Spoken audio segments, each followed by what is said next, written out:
It's just hours to go for the big election result today, where one of the most keenly fought political contests of this year will be decided. And hours before the first vote is counted, the BJP and the Congress are both not leaving anything to chance. The BJP's top brass held a key meeting today at B.S. Yediyurappa's residence. The Congress, on the other hand, gathered at Party Chief Kharge's residence, and sources tell us they're already planning to move their winning candidates to a hotel in Bengaluru. So no shortage of drama on the eve of counting day. Here are some of the top events and developments today. So the BJP let the cat out of the bag, with Karnataka Minister R. Ashoka saying that even if they don't get a complete majority, there is a plan B in place. No prizes for guessing what that plan B is. ಒಂದು ವರ್ಷದಲ್ಲಿ parliament ಅದನ್ನು ಕೂಡ ಗಮನದಲ್ಲಿ ಇಟ್ಕೊಂತೀರಿ. Parliament ಚುನಾವಣೆಯನ್ನು ಗಮನದಲ್ಲಿ ಇಟ್ಕೊಂಡು ನಾವು ಪೂರ್ಣ ಬಹುಮತ ಬಂದೇ ಬರುತ್ತೆ ಅಂತ ವಿಶ್ವಾಸದಲ್ಲಿ ನಾವು ಆಗಲೇ ತಯಾರಿ ಮಾಡ್ತಾ ಇದ್ದೀರಿ. ಅಕಸ್ಮಾತ್ ಬರಲಿಲ್ಲ ಅಂದರೆ ಬಿ ಫಾರ್ಮುಲಾನು ರೆಡಿ ಇದ್ದೇ ಇರ್ತದೆ. ನ್ಯಾಚುರಲ್, ನಾವು ವೇರೆ ಪೊಲಿಟಿಕಲ್ ಪಾರ್ಟಿ, ನಾವೇನು ಸನ್ಯಾಸಿಗಳಲ್ಲ. ನಾವು ಬಿ ಪ್ಲಾನನ್ನು ರೆಡಿ ಮಾಡಿರ್ತೀರಿ. I like that line. We're a political party, not saints.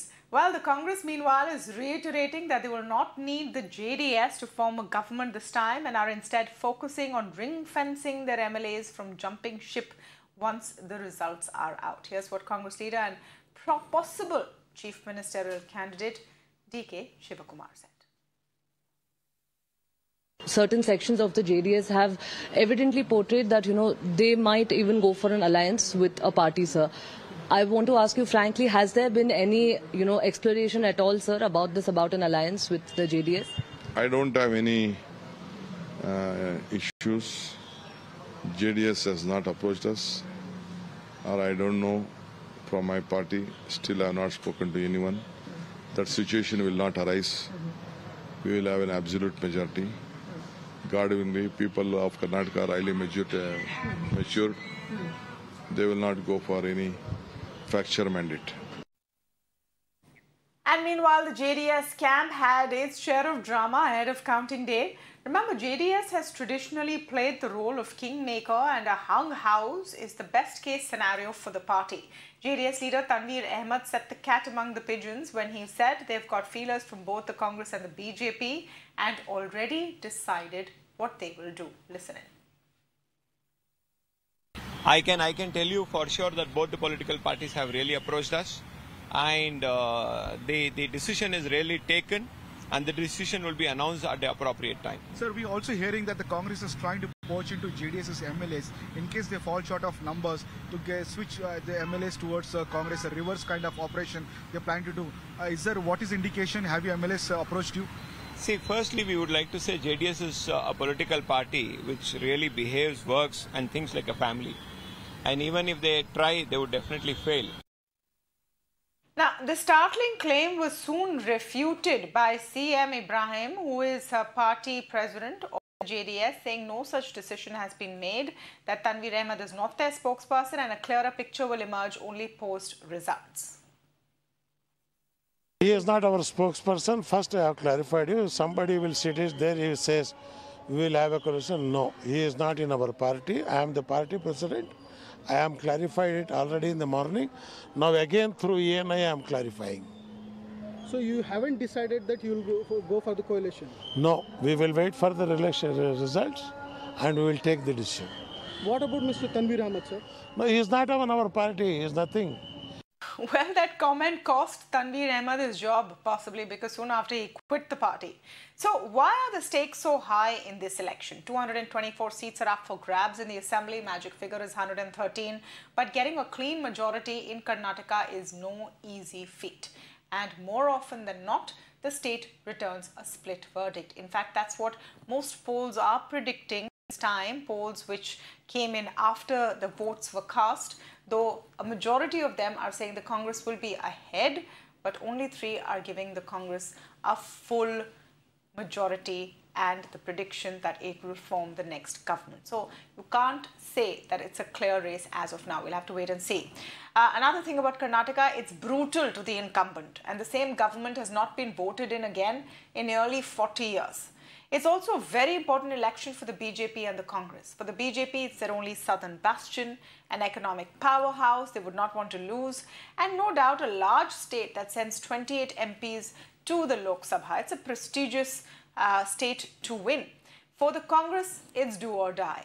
Their chance to prove the Bharat Jodo Yatra had some effect, that they are the primary opposition to the BJP in 2024 and are very much still in the reckoning. But while all of this is a high-stakes political game, let's not forget why elections matter to the voter. It's so that governments can come in and improve their lives. Our next conversation focuses on those very real issues. It's just one day to go to one of the biggest election results of this season. All eyes are going to be on which party comes to power in Karnataka tomorrow. But while all the focus has been on the politics, what this means for the national picture, what this means for the BJP, Congress, etc., today we're focusing on what this means for the Silicon Valley of India. Karnataka, Bengaluru, is known now not just in India but worldwide as India's IT hub. Some of the biggest innovations have come out of here. It's also a city and an area which is plagued by infrastructural woes.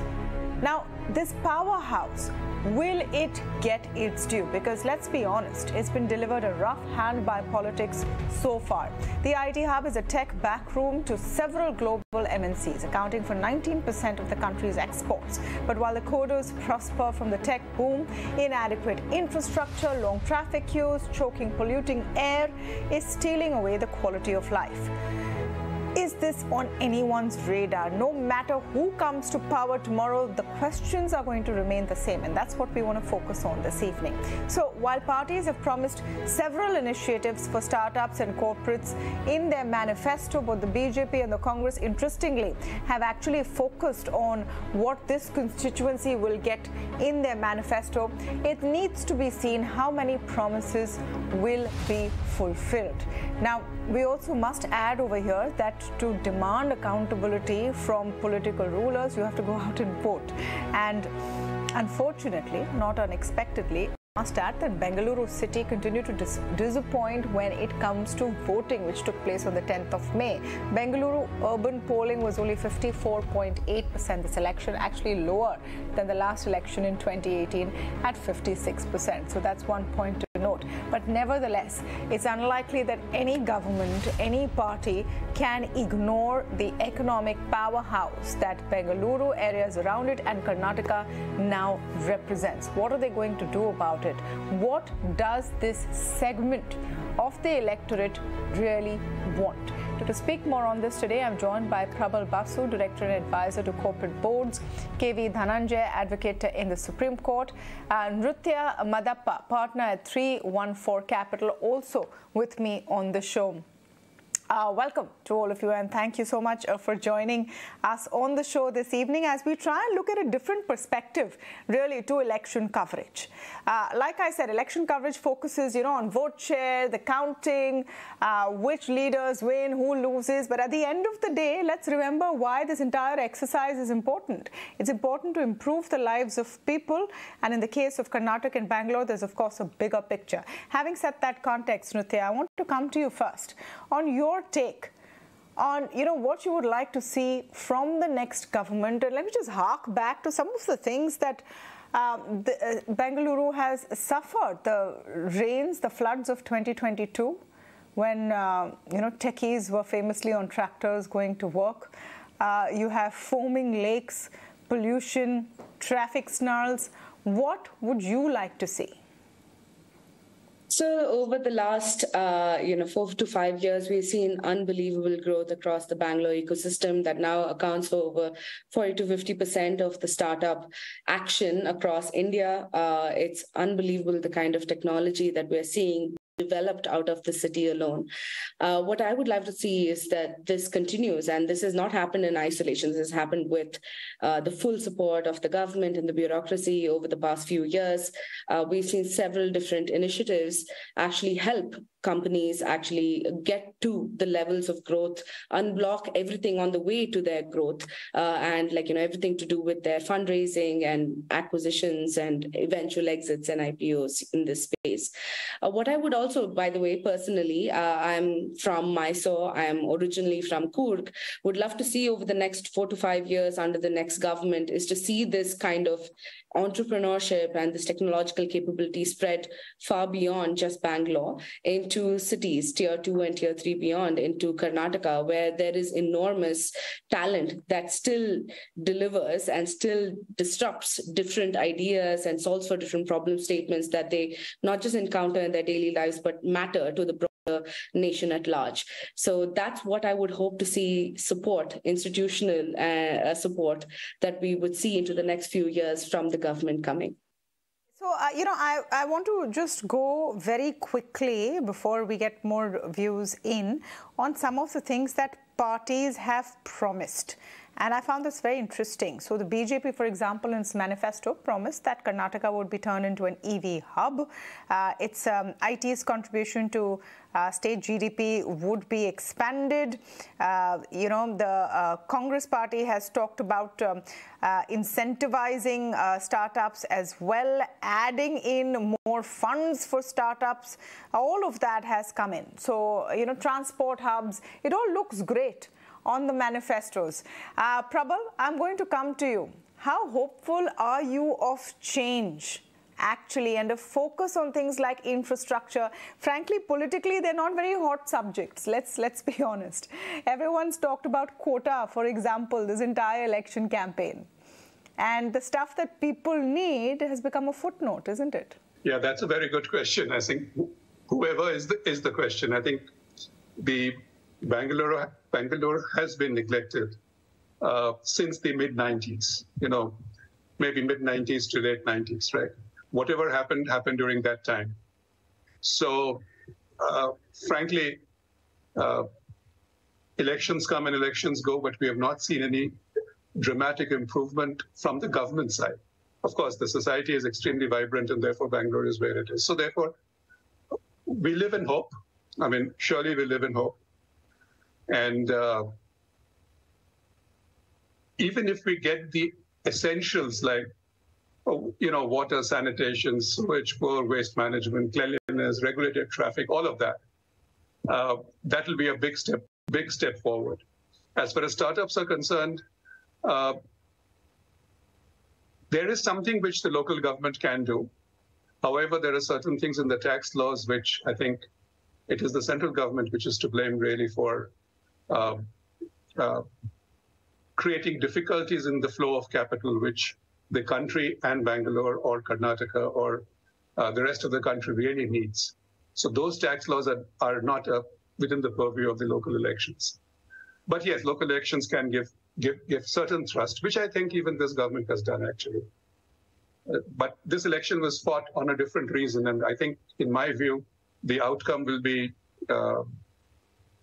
on certain other issues, actually, which we can discuss later. Fair enough, Prabal. I mean, we know that the outcome will not be on who's promised to solve Bengaluru's traffic woes. Yes. We know that, but we live in hope.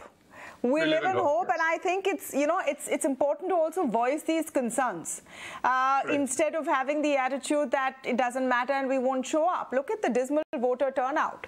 That's the attitude, right? It doesn't matter and we won't show up.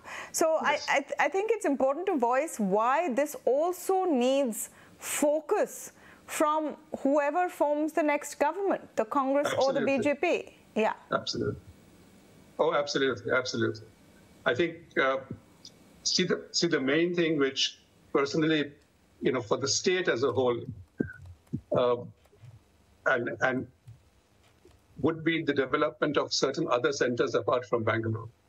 That has been talked about for a long time, but that has not happened. So that would create employment which is necessary in for example, Mysore or Bangalore or other areas. So those are things which are required. And as far as civic issues are concerned, I mean, quite clearly, I mean, everybody knows, we've also talked about it on this show, about what needs to get done. So, I mean, it's actually basic governance, Tamanna. It's actually basic governance, and it just doesn't seem to happen year after year. In 2018, I had written an article in one of the newspapers, which was an open letter to the incoming CM, whichever party. And you see what happened. We got the floods in Bangalore, and you saw what happened, right? So nothing really develops. I mean, that's the unfortunate part. But we live in hope, as I said, and it's important to talk about these issues. Hopefully, the way at things, some point. Yeah. Absolutely, the way things change. So we talked about the floods in the last, rains in 2022, when 2022, when roads were flooded, people were struggling to get to work, and what happened as a result of this is the incumbent he didn't get a ticket from the BJP. His wife has, so she will be fighting this time. So a price was paid. We'll have to see who finally wins and whether, Bangaloreans remember what happened. But so many other issues that are plaguing not just the city, but urban areas as well, as there is a flood of people coming in from across the world, not just India, for the IT sector. What do you think should be the priority, Mr. Dhananjay? Well, I think the government will have to focus on the basics. Now, when we talk about the basics, I think the small and few steps can go a very long way in unburdening some, Bangalore to some extent. Like as a lawyer, there are a few things that I can readily talk about. You take the city civil court, you take the criminal court. These two institutions are right at the heart of the center, within a kilometer of the Vidhan Saudha. Thousands of lawyers and then parties come every morning, and then there is a congestion around all of that area. Unfortunately, it's just the High Court alone, which in fact has provided for video conferencing. We don't have, extensive video conferencing in the city civil court or in the criminal court. Now, should that be made possible, it's, you can expect thousands of cars to stay away from that area, at around 10 or 10:30 or 11 in the morning, and that can ease some part of the traffic. So these are small things. Now, for the courts, the civil court or the criminal court to equip themselves with video conferencing is not more than 100 or 200 crore rupees. I mean, if you were to use a state-of-the-art equipment, that's not a very big sum considering the reward that you can expect from that. So these are the small, improvements that the city administration can think of immediately without having to really, form a panel or a committee to advise the government on what to do, what not to do. These are obvious enough. And the other aspect is, the road construction. There's too much of corruption in all of this. And the problem with corruption in our country, which, by the way, is slipping in the international ranking on corruption index, is that for the whole city of Bangalore is a population of about 1.3 crore persons. But you just have one police station wherein you can go and complain about corruption, and that is in the heart of the city. Now, if let's say you're in KR Puram, and then the police officer there is demanding a bribe from you, let's say 1,000 rupees or 2,000 rupees or whatever sum, let's say even 500. You will have to spend 3 or 4 hours to come to the city center and wait for the officer in the police station to complain. And that tells us that we are happy to make these grand laws on paper, but yet think very little about how we implement these laws, because laws are nothing if not properly implemented. We have a police station in every locality in the city. Why don't we also have a local outpost in each of these police stations? Because then it makes it easier for people to complain about corruption. If you have a police officer in Jayanagar that's bothering you and demanding a bribe, you could actually go over to the nearest police station in Jayanagar and complain about that officer. Now, these are very simple things. You don't need a panel of experts to advise the government on these simple issues. And I think the government should be proactive and then start, making all of this possible, because it barely will cost anything to create a local outpost. For the average Bangalorean, is this a big issue though? And of course, it's an important one. But I'm just wondering if it is a big issue. It certainly is. Every time you see a pothole, by the way, pothole is, there are other states, other cities that have, largely managed the problem of potholes. And why do you find extensive potholes here? Perhaps the reason lies in the fact that the whole, business of awarding contracts and then executing road works is mired in corruption. And if you are going to be the victim of a pothole, you could go over to the nearest police station and complain to the Lokayukta, and the Lokayukta will start investigating it. Even if nobody is eventually convicted, mere fear of being investigated, I think that can bring down, all of these to some extent. I don't see any remedy as one that should be dramatic. These are small things that can go a long way. And you were talking about the common man. I'm very sure the common man would want to more effectively use the bus, the BMTC. Why don't we have an app that will let anybody who goes on to a BMTC stop to see in real time when the next bus would come and how much time it will take for him or her to reach their desired destination? We don't have that app. Now, I'm not a technical person, but with so much of transformation in artificial intelligence and all that, perhaps I can create an app, a rudimentary form at that, in about 2 or 3 days where all of this can be done. The government certainly should be focused that's an interesting concept. Yes, complete your point, sir. Yes. We have so many IT companies, BT companies in Bangalore, and look at what they do on the CSR. They are, in fact, giving away money for cow development somewhere, in Madhya Pradesh or Karwar or somewhere. But why don't they, in fact, start giving over these monies to the NGOs that will start demanding accountability from the local corporator on the civic works right where these companies are situated? I think the companies have to, better spend their CSR. We always complain about, lack of this or that, but then who's really monitoring? All the agencies and then the various bodies that have a duty, a mandate to provide you services that requires sustained monitoring, and sustained monitoring will cost money. There are NGOs in every nook and corner in this city who are actually established for that very purpose. Now, why don't IT companies, BT companies give a part of their CSR money towards that? 1 minute, let me put that question to Nruthya. What do you think and I'm not just talking about CSR, Mr. Dhananjay has raised the question specifically on the utilization of CSR funds, but with all the might of, the intellect in this city, in this area, can tech-powered solutions not be found for people living here? No, absolutely. I think a large part of what we are actually seeking out is technology that solves these problems of mega sprawls, right? Which is what Bangalore is. It's a city that has grown far beyond even our most optimistic dreams in the recent past. And technology plays a very important role in sort of enabling both, the government and also private citizens to be able to leverage and utilize infrastructure in ways that it's never been stressed to the point that we've seen before in Bangalore. So we do see that technology and innovative solutions, especially from young entrepreneurs, will solve and play a very major role in solving a lot of this, whether it's on water or waste management or just urban sprawl mobility. We ourselves are investors in several companies that solve for mobility, specifically leveraging electric vehicles and how we can actually enable that across the city. So I completely agree that there is a very large role to be played here and a very large role to be played by the broader innovation ecosystem in support innovations and entrepreneurs who are actually solving for these problems. And the thing that I would like to say is that, what we're seeing and the problem statements that we face in Bangalore are not unique to just us.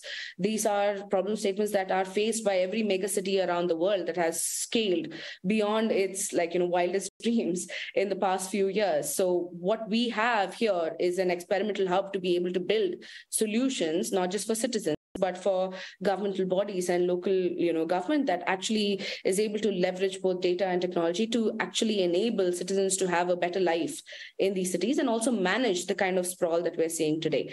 So that's where I lie. And I think the government today, and particularly and into the future, will have a very large responsibility in working very closely, hand in hand, with entrepreneurs and innovation like this to be able to find solutions that go beyond just, what we can do operationally to be more efficient to solve the needs of the citizens of the city or beyond, or the state. So that's how we think about it, at least from the innovation ecosystem, particularly from the venture ecosystem. Having said that, it's the government's job to provide a sort of a platform for trade, industry, technology, innovation to flourish. Yes, I get the point that citizens on their part and corporate citizens as well can do more, but the responsibility as of this point lies with the new leaders and those who will run the government, who will be elected tomorrow. And it's in that context that we're speaking today, which is why, Prabal, I want to ask you, what would be your list of priorities for the new government? See, Tamanna, just to take one from where the earlier speaker left and to answer your question. See, the dichotomy of Bangalore is very stark. And I'll explain to you in a minute what it means. Its private sector is the face of its global city tag, right? And it's bubbling with energy and moving to increasing levels of innovation, etc., all of that. While the civic bodies are stuck in this age-old construct of, ruling the masses and, instead of governing a citizen. That is the essential thing, and that's a leadership issue. So therefore, it is the leader of the new government, the chief minister, I guess, who will have to use the citizens' youth experience, leadership, bodies like BATF, what Nandan, etc. had started, carried on now by Mohandas Pai and the rest of them, to build a work ethic, where the governance model and private-public partnership works. It worked during S.N. Krishna's time, if you remember. It worked extremely well. So these models would be ideal to use the advantages we have as a city, the huge advantage we have as a city of this workplace. And interestingly, the chief minister's, incoming chief minister's colleagues, like Chandrababu Naidu, for example, now Jagan Mohan Reddy in Andhra Pradesh, Shivraj Chauhan in Madhya Pradesh, Naveen Babu in Patna, Naveen Babu in Odisha, Stalin in Chennai, even Yogi to some extent in UP. They're all using this to transform their states.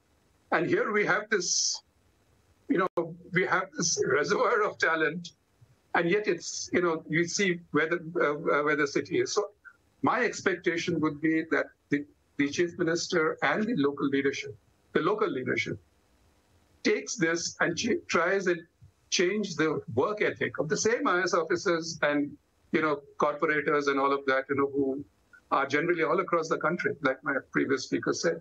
So that has to be done. It's a leadership issue, yes. And that is what my main expectation would be, I guess. Yeah, I saw you wanted to come in on that question as well. So I'm keen to hear what you have to say. No, I think you're absolutely right. I think, government has a very large role to play in enabling a lot of the innovation that happens today, or even in supporting venture funds such as ourselves that actually invest in a lot of the innovation that happens today. But that being said, I think over the last 4 or 5 years, we've seen the kind of support that we've never seen before for both innovation, just in terms of partnerships that both local and national and state government bodies are interested in having with, young entrepreneurs and innovators in ways that we genuinely haven't anticipated before. I think the solution lies, and we've seen this, right? At a national level, the best projects, everything from UPI to OCEN to ONDC and everything that is coming for us have been a really fantastic marriage between both the private and public sectors and with the government to enable scale for all of the different innovation built at the core of it.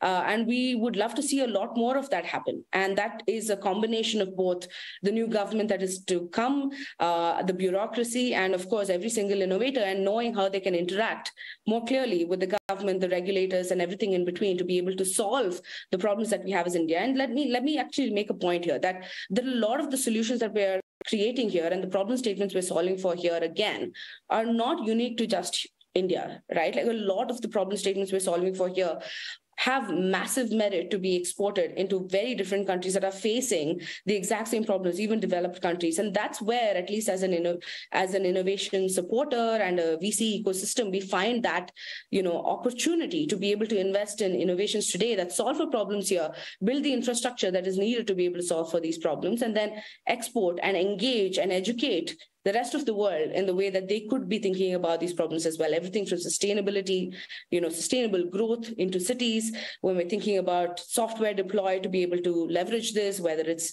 EV rapid charging, whether it's EV micro-mobility, whether it's thinking about how distribution channels are made more sustainable in this country, a lot of that. So that sustainable growth is into the future. It requires to be a very core partnership between the public and private sector. Absolutely, and completely encoded into policy making. Make rules, make laws, and govern not just for the next election, but for the greater good. That at least is what we can hope for as we gear up for the rough and tumble of result day tomorrow. Well, thank you to all of you for joining us on the show this evening, and all eyes now, of course, on what the people of Karnataka have decided.